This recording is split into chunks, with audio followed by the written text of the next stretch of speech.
जो कंडीशन जरूरी है किसके लिए, आयोनिक बॉन्ड बनने के लिए। तो आयोनिक बॉन्ड के लिए कंडीशन क्या है कि जो आयोनिक बॉन्ड की स्ट्रेंथ होती है that is always depends upon electronegative difference. अरे तुक्का ठीक हुआ है, डी पार्ट है, आप लॉजिक यूज करो।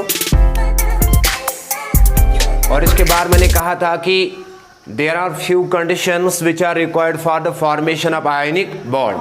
First factor is ionization energy, second one is electron gain enthalpy, third one is crystal energy, and fourth one is electronegative difference.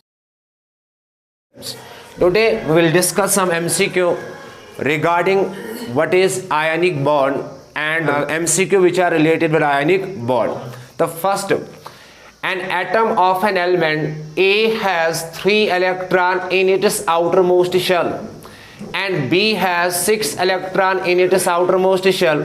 The formula of the compound formed between these two elements will be. अब सवाल है कि मान लो an atom of an element A, if you use this type of method then you will become wrong. और तो करिए गोडनथी सवाल ही गलत, अगर तो ये मेथड करो यूज, इसमें ऑलरेडी अपलोड करे वैलेंसी पे कि कथ कण हेको अस केमिकल फार्मूला रिप्रेजेंट करित। इतन से ज कंसेप्ट यूज कर, अख कंसेप्ट गो कि यम साथ तो यूज करियो कंसेप्ट अगो तो करियो डायरेक्ट सॉल्व, और दोयम छ वुशन की नेचर क्या है। शायद मैंने पहले ही बताया था an atom which have 1, 2 or 3 electron in outermost shell that is called metal, and the element which have 4, 5, 6 and 7 electron that element is non-metal. An atom of an element A has 3 electron in its outermost shell. That means A represent here metal. A represent here metal. और बताओ metal की valency क्या है, +3। और इसके बाद and B has 6 electron in its outermost shell. और B जो है ना, B के पास 6 outermost electron है। लेकिन याद रखो when we represent valency, when we represent chemical formula of an element, we always use valency, not valence electron. Getting? An element, an atom of an element have a 3 electron in its outermost shell. I already told you that if an element have 1, 2 or 3 electron in its outermost shell, valency is equal to number of electron present in outermost shell. बताओ valency किसके बराबर है, number of electron in outermost shell. आप लोग जानते हो कि an atom of an element have 3 electron, इसका मतलब है वैलेंसी किसके बराबर है, 3 के बराबर। and B has 6 electron in its outermost shell. That means the B is an element which has 6 electrons, not valency. And if the number of electrons are 4, 5, 6 and 7, then we always calculate valency is equal to 8 minus number of outermost electron. अब बताओ 8 minus number of outermost electron किसके बराबर, that will be equal to 2. 8 minus 6 that will be equal to 2. इसका मतलब है जो B है, B की valency क्या होगी, 2, but B is -2. इसके बाद then you apply criss-cross. When you apply criss-cross, it result in the formation of A2 and B3.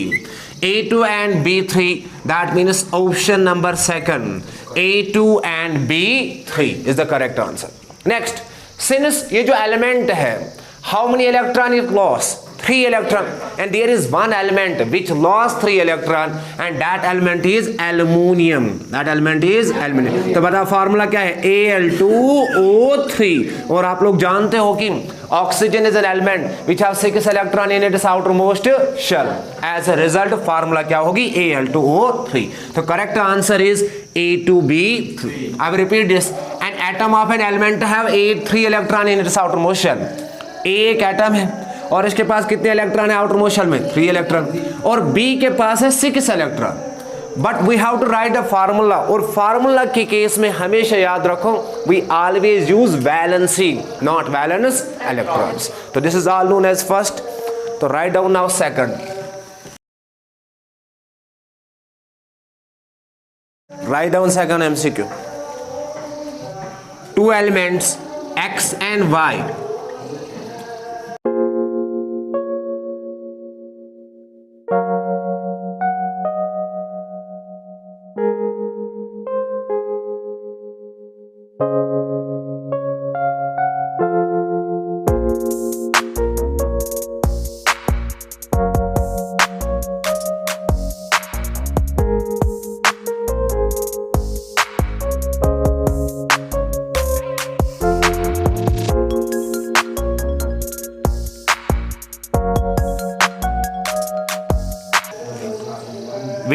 Option number first XY2, option number second X5Y2, option number third X2Y5, option number D X2Y।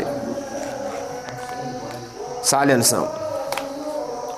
हमसे पूछा गया next one, first तो आप लोग जानते हो A2 B3। Next one is two element X and Y have electronic configuration. Electronic configuration is 1s2, 2s2, 2p6, 3s2, 3p6, 4s2, and Y 1s2, 2s2, 2p6, 3s2, 3p5. इसके बाद कहा कि expected compound, that means in between compound formation takes place. और जो expected compound है formed by the combination of X1 will be, that means you have to find out what will be the formula of that compound. 1s2, 2s2, how many electrons are present? 2 plus 2 is 4, plus 6 is 10, 10 plus 2 is 12, 12, that means atomic number 20, and atomic number 20 is calcium, and calcium means how many electrons are present in outermost shell? 2, that means valency will always equal to 2. तो पता चला कि X है क्या? X real में calcium है, और आप लोग जानते हो calcium belongs to group number second, and group number second always valency किसके बराबर है? Equal to number of electrons. अब बताओ number of electron means how many electrons are present? 2, तो that means valency will be +2।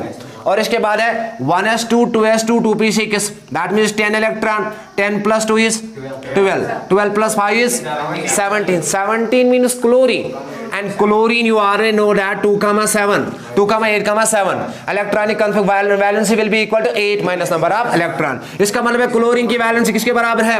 -1। इसके बाद apply करो criss cross. Criss cross means that will without use the sign CaCl2। तो Ca है क्या यहाँ पे? X, और बताओ Cl2 है क्या? Y, that means the answer is XY2। Get it? The answer is very good, XY2, and X represent here calcium and Y represent chlorine. So these things are asked in competitive exams. If we have two elements, we have to find out its formula. What will be the expected formula of that compound? So write down now third. Before we discuss third question,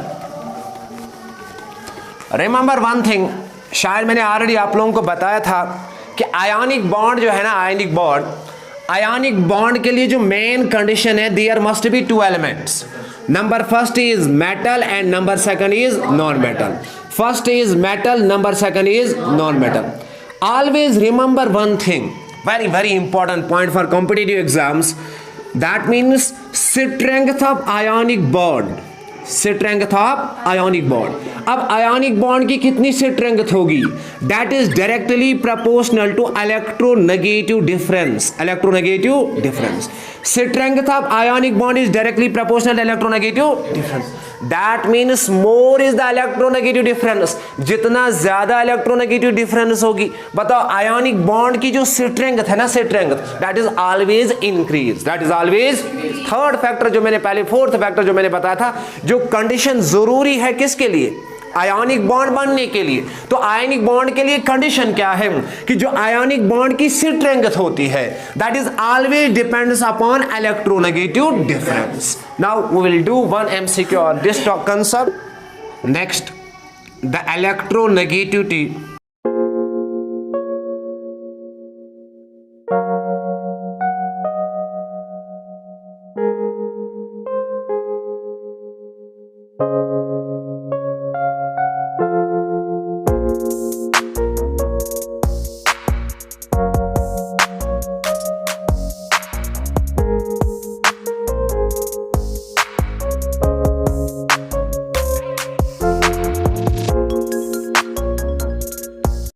Dash hydrogen, fourth O dash hydrogen. अब बताओ the electronegative difference. आप समझ गए, NEET का question है यार, अब हमें सॉल्व मत करो। इलेक्ट्रोनेगेटिविटी ऑफ ऑक्सीजन भी दिया है, फ्लोरीन भी, nitrogen, chlorine, hydrogen are. Data दिया है 3.5, 4.0, 3.5, and the strongest bond will be. अभी मैं बता रहा था कि स्ट्रॉन्गेस्ट बॉन्ड किस पे डिपेंड करता है।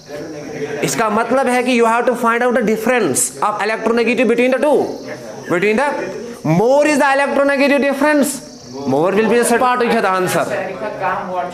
You should have common sense. अरे electronegative difference बता रहा हूँ, यमन दोन दरमियान ज़्यादा electronegative difference है, बताओ strength क्या है ज़्यादा. अच्छा मैं उनता तो छोड़ो फ्लोरीन तो ऑक्सीजन, बताओ फ्लोरीन का इलेक्ट्रॉनिक, फ्लोरीन जो है ना fluorine, electronegative value of fluorine is already equal to 4.0 और माइनस बताओ ऑक्सीजन का क्या है, ऑक्सीजन का दिया है ना 3.5.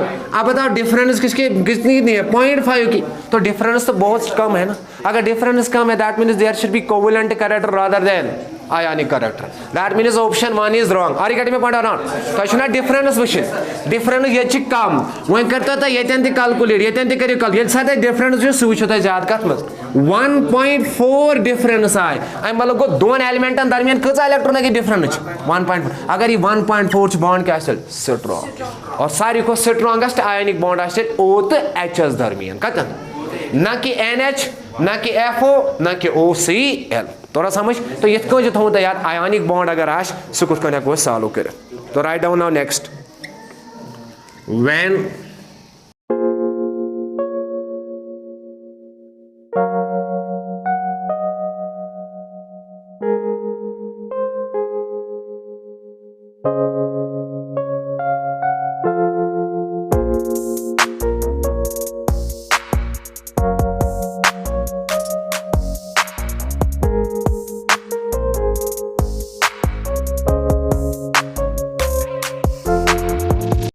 it lost electron and increase in size.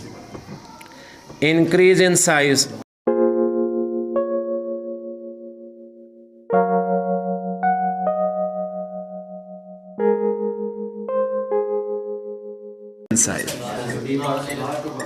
Logic हमेशा यूज करो. यम साथ तो MCQ सॉल्व करो आख मेथड छ आसान MCQ वन यम गलत गोडनत करियो तमे रिजेक्ट. ये कछ गलत ये तो बासान गलत, ये 100% लॉस इलेक्ट्रॉन हो ही नहीं सकता और ये गलत मकले जुई अम पे दोन पे फोकस करो. क्या गोडनत सन सुई कड़े ठीक आस ठीक तक दो जरा पत कपर सॉल्व गो 4 गई 2 गई ऑलरेडी खत्म वही कतन पे लॉजिक कर यूज दोन पे. दोम पॉइंट सर गेन इलेक्ट्रॉन आप लोग जानते हो नॉन मेटल सारे एलिमेंट विच गेन इलेक्ट्रॉन और यहाँ पे भी गेन इलेक्ट्रॉन तो सेम. इसके बाद लिखा है डिक्रीज इन साइज और उसके बाद लिखा है इंक्रीज इन साइज. हमेशा याद रखो if we take the example of chlorine when non metal gain electron number of electron increase, number of electron that means repulsion between the electron increase, screening effect increase, screening effect increase because of screening effect. बताओ size क्या होगा increase. और you know that screening effect आगे पढ़ाऊंगा. screening effect as the screening effect screen जानते हो shielding repulsion as the repulsion increase size increase. Repulsion का मतलब देखो मान लो हमारे पास क्लोरीन है फर्स्ट शेल में कितने इलेक्ट्रॉन है 2, सेकंड शेल में कितने इलेक्ट्रॉन है 8 और थर्ड शेल में कितने इलेक्ट्रॉन 7. इसके बाद addition electrons 1 electron when it gain 1 electron. अब बताओ सेकंड शेल में कितने इलेक्ट्रॉन है 8 इलेक्ट्रॉन है ना. बिटवीन इलेक्ट्रॉन के पास चार्ज क्या होती है नेगेटिव और इलेक्ट्रॉन के पास चार्ज क्या है negative. And these outer most electron innermost electron innermost electron repel the outermost electron, innermost electron repel the outermost. ये जो रिपल्शन प्रोड्यूस होती है ना inner electron outermost electron इसी का नाम पड़ा है शील्डिंग इफेक्ट. क्या नाम पड़ा है बना शील्डिंग इफेक्ट क्या है repulsion produce by inner electron on outer. Detail में पढ़ाऊंगा आगे. Repulsion produce by inner electrons on outermost due to which size increase अब जरा मुझे बताओ मान लो क्लोरीन के पास 17 इलेक्ट्रॉन है ना और 17 प्रोटॉन है. इसके बाद एक इलेक्ट्रॉन गेन किया तो that means number of electrons are increase और repulsion increase. When repulsion increase due to size increase that is why non metals gain electron and also increase in size. Size is also increase.